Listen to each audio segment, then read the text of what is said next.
Last night across America was election night. And depending on where you live, there might have been not much going on. You might have had a big gubernatorial race. Maybe there was important implications for the future of your city council. We had all of those. But I want to start off with the biggest result potentially. That is the headline grabbing contest between Democrat Andy Beshear and Republican incumbent Governor Matt Bevin in Kentucky. That was a big one, and even before last night, Donald Trump made very clear how important this race was. Here is what he said before Election Day. You gotta vote, because if you lose, it sends a really bad message. It just sends a bad, and they will build it up. Here's the story, if you win, they're gonna make it like ho-hum.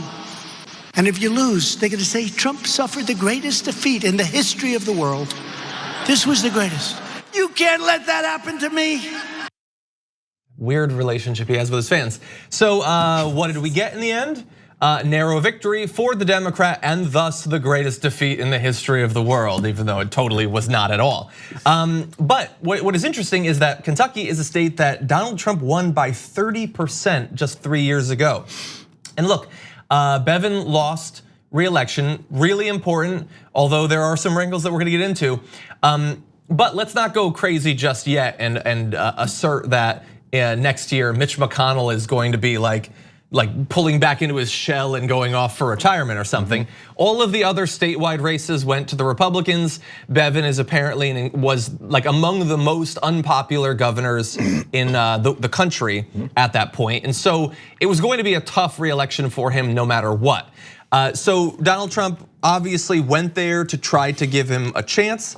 Now they're gonna get into how much blame does Donald Trump deserve? What are your initial thoughts? Well, not surprising. You know, every time there's an election, you have to spin to see which way it's gonna go, or to see which way you'd like for everyone to perceive it to be that weren't paying close attention. So, I mean, we're in full spin mode now. You're gonna get into the main instances of it.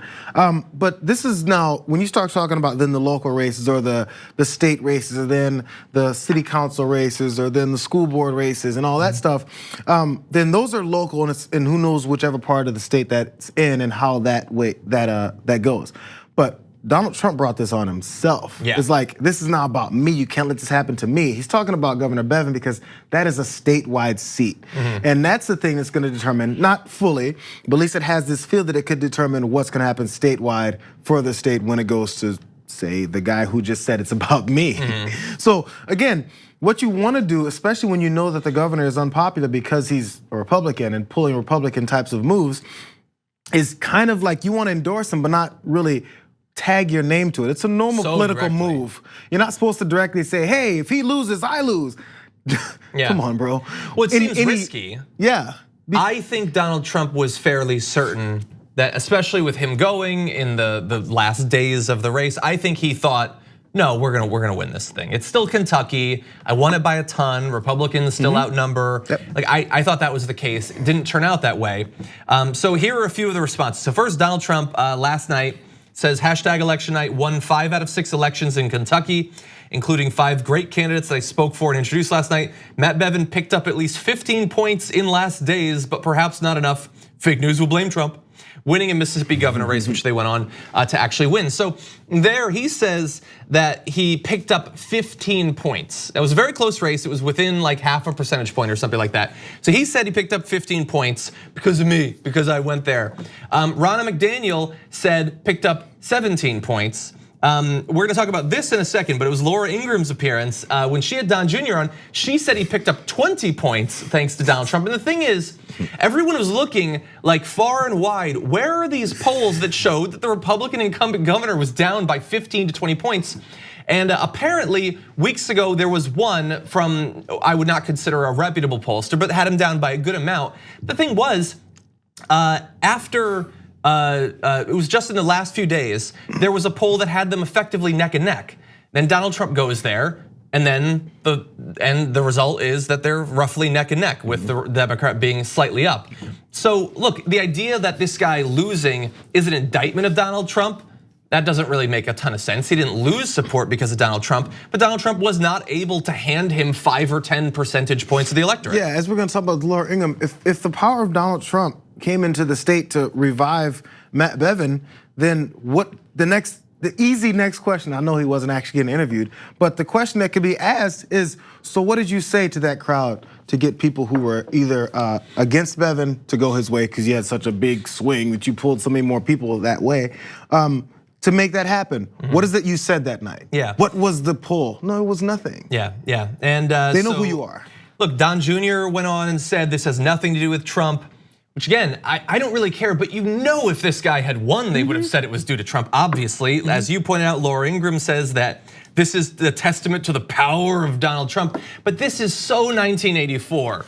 This is like, well, it turns out we produced 10% more shoes than we predicted or whatever. So we're gonna go back and we're gonna say that we only thought we would do 5% more, so now it looks even better by comparison. You're just making up polls from the past to make it look like he gave some sort of bump. Why not just realistically look at the results and say, it looks like it was kind of a wash. Maybe it helped him a little bit, maybe it hurt him a little bit, and he ended up losing narrowly, which isn't that much of a shock because he was an incredibly unpopular incumbent. Why was he an incredibly unpopular candidate? And there you have to get into policy, but they don't want to do that. So hopefully, if this does actually, if the Democrat actually is sworn in, which is that's not guaranteed at this point, then that will be good for the state. The issue is that Matt Bevin, as of right now at least, is not conceding, as you'll see. We know for a fact that there have been more than a few irregularities. They are very well corroborated, and that's all right. What they are exactly, how many, which ones, and what effect, if any, they have will be determined according to law. So here's the thing, he's being very vague in saying there were irregularities. He doesn't cite any particular ones. I have not seen any of his defenders cite any particular ones. But while that might seem sort of like, oh, look at this fool, he doesn't know when he's beat. It's actually a little bit scarier than that, because the Republican president of the state Senate is saying that they're going to look into this now. And the weird way that Kentucky works is, it might end up being up to the state legislature to decide who won that race. Dominated by Republicans, it is possible that they're just going to steal this from the Democrat, or at least intend to. They're giving every signal right now that that's what they're gonna do. The president of the Senate said, for instance, one really weird statement said, well, I've been looking at it and 2% of the vote went to this libertarian candidate. That probably would have gone to the Republican. I don't know what would means, in that under what circumstance would the votes that didn't go to him go to someone else? There's not ranked choice voting in Kentucky. What are you talking about? And yet, it's this weird, he's just trying to muddy the waters a little bit, like, yeah, who knows, democracy, it's a complicated thing. We're gonna dispense with it. We're just gonna have the Republicans choose. The outward dismissal of democracy by this party consistently, on every election basis, it's astounding. But I mean, it's not even astounding anymore. You can expect this by now. In North Carolina, when the Democrat won that governorship and they stripped him of all of his power, like whatever way they can do it, it's a different way every time. In Florida, when the voters gave the right to for ex-cons to vote and have some say in their government, no, not anymore. Forget that. We decided we don't like that. Because the people voted that way. Exactly. We don't believe in the people, we don't believe in democracy. Yeah, it's like I tweeted, it's not Republicans versus Democrats, it's Republicans versus democracy. They might get in through democracy because that's how you gain power, but once they have it, they do not feel beholden to maintaining that system.